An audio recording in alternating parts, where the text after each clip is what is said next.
Let's bring in NBC News chief foreign correspondent Richard Engel, who's live from Ramallah in the West Bank. Richard?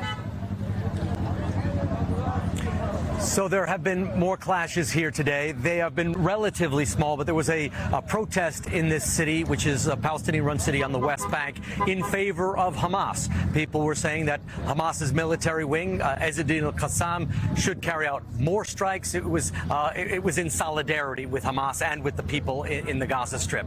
A new development this morning from the Israeli military. It made an announcement saying that it believes, according to its assessment, we know that ongoing conversations between U.S. and Israeli allies in the Arab world with Hamas are underway to try and free the hostages. That, according to Israeli information, most of the 200 hostages, most of them, it said, are still alive and in Gaza. And according to this statement from the Israeli military, there are about 20 of them who are under the age of 18 and 10 to 20 over 60. So I think it's also important to focus on what Gabe was just talking about. This war is already starting to expand beyond the Gaza Strip. When President Biden came here, showed solidarity with Israel, it was clear that Israel has friends, has a powerful friend in the United States, in this administration, and in the U.S. military.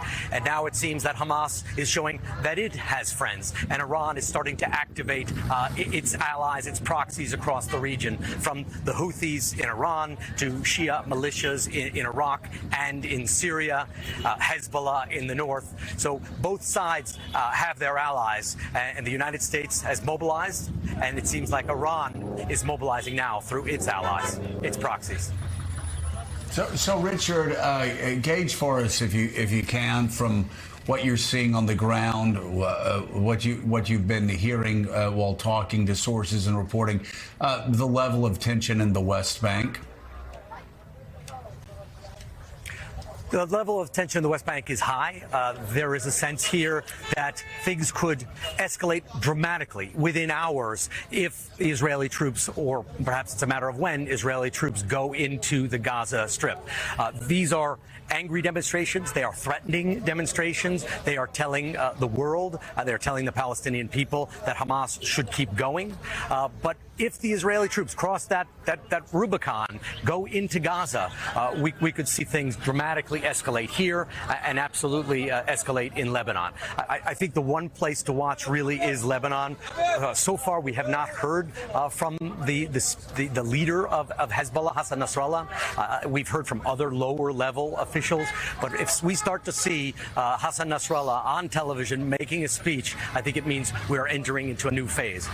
All of this is to say we are at a waiting moment where tension is building. It is building here. It is building all around Israel, where probing attacks from Iran's proxies are starting to begin. And the sense is that if the go order comes, and comes potentially soon, for Israeli troops to go into Gaza, that these probing attacks could escalate, and these clashes, which are still relatively minor here in the West Bank, they were more severe in the northern West Bank yesterday, where a number of Palestinians were killed, that it could go to a much more intense level.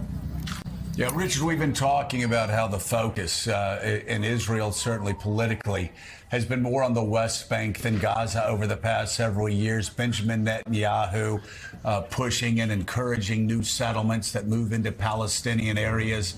And obviously some Americans have moved to the West Bank and have been in some of those settlements. I'm curious, is there concern, is there a great concern, a heightened concern for not only those Americans, but others? I know Russian immigrants, others that have moved into these settlements.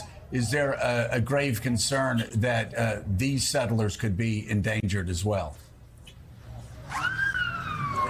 Well, I think for the settlers who have come to live in the West Bank, there's an Israeli settlement not far from this position where we are right now. That is why there are Israeli troops here, to both keep Palestinians in Ramallah in the West Bank and to protect the settlers behind them.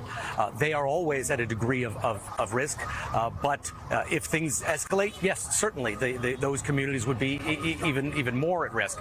And going back to what you were saying, one of the reasons people here believe that we have come to this level in the Middle East, where there's anger across the Arab world, where Hamas felt not only emboldened but empowered enough and was able to carry out its strikes into Israel, is because the Israeli focus has been up here in the West Bank.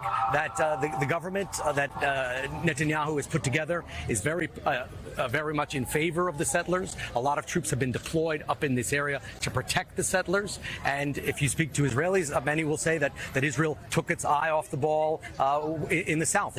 It stopped focusing on Gaza. It believed the situation there was contained by the security fences and the remote-controlled machine guns and observation towers that had been set up and are still set up all around Gaza. So a lot of forces under Netanyahu came here to protect those settlers, and now Gaza, Hamas was able to stockpile its weapons and carry out its attack. And Israel says that's why it's focusing now on Gaza, to dismantle Hamas. An Israeli spokesman earlier today said that before the operation, and they're not obviously giving any timing away, that the main focus of their mission now in carrying out airstrikes in Gaza is to eliminate Hamas leaders. And they announced the killing of another Hamas leader this morning.